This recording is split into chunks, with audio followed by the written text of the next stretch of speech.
नमस्कार, मैं हूं आपके साथ करिश्मा वशिष्ठ और आज हमारे साथ 3 गेस्ट मौजूद है, खास मेहमान है। लेकिन चर्चा आज लोकसभा चुनाव चल रहा है, लोकसभा चुनाव है तो जायज़ बात है, तो हम कांग्रेस के बारे में, बीजेपी के बारे में, ऐसी तमाम पार्टियां हैं जिसके बारे में हम चर्चा करेंगे।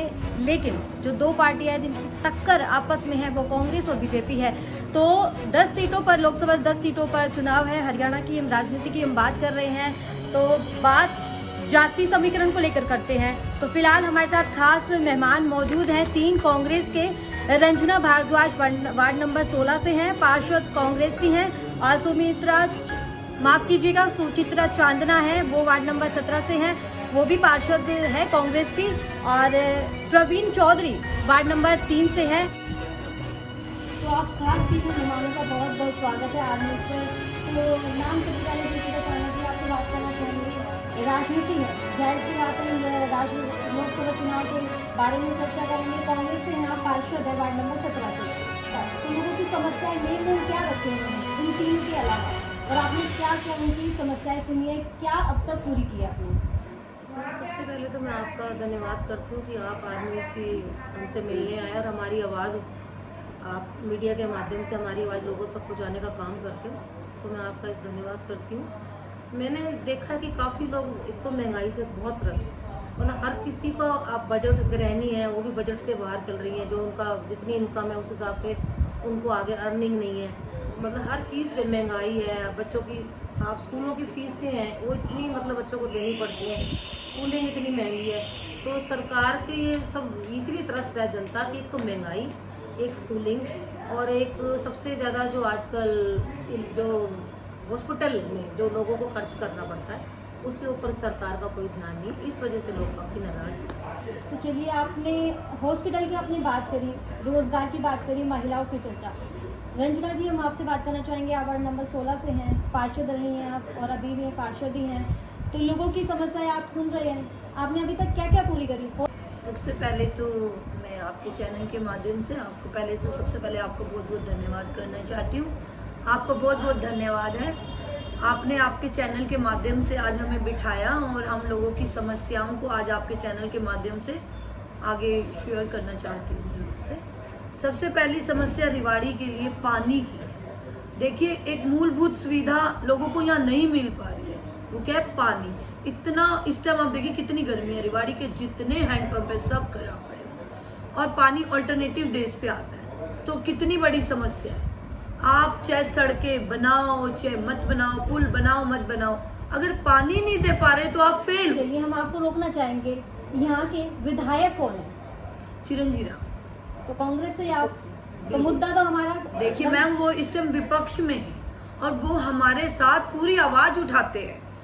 वो विधानसभा में भी हमारी आवाज उठाते हैं, और कहीं ना कहीं वो शहर में आकर कमेटी में जाकर भी हमारी आवाज उठाते हैं। चेयरमैन के तो जूं तक नहीं रेंगती, उनको नहीं दिखता कि पानी नहीं आ रहा शहर में। क्यों नहीं दिख रहा उनको? क्या सड़कें नहीं दिख रही उनको? जिन सड़कों से निकल के वो आ रही हैं, जा रही हैं, उनके खुद कमेटी के सामने की सड़क देखो आप। गुड़गांव लोकसभा सीट है जी, जहाँ से ये कैप्टन अजय सिंह यादव को जहाँ टिकट मिलनी चाहिए थी, कहा जा रहा था कि 1 साल से लगातार विजिट कर रहे थे, कहीं ना कहीं वो अपनी खर्चे से भी मुकर नहीं रहे थे, जहाँ पर उनको लग रहा था कि पर्सनली खर्चा करना चाहिए।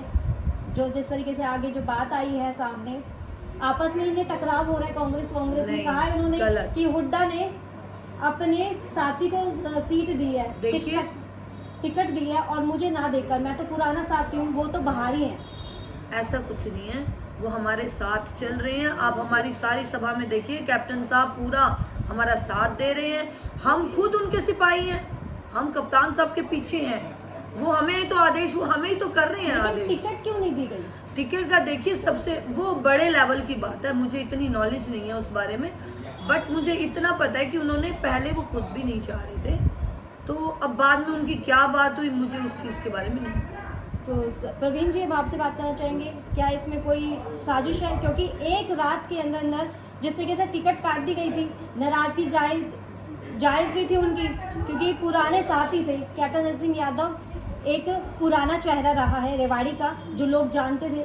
कांग्रेस में अभी तक ही लोग उनको जानते हैं। क्या आपको लगता है कि राज बब्बर को टिकट देनी चाहिए थी, क्योंकि कहा ये भी जा रहा है कंटिन्यू, क्योंकि वो बाहरी है।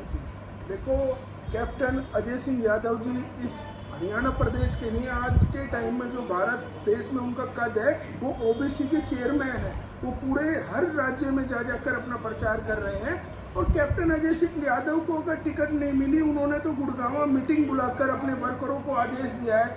हमें कैप्टन साहब ने कह दिया है कि अपना जी जान से अपनी ताकत को झोंक दो और कांग्रेस पार्टी को मजबूत करने का काम करो।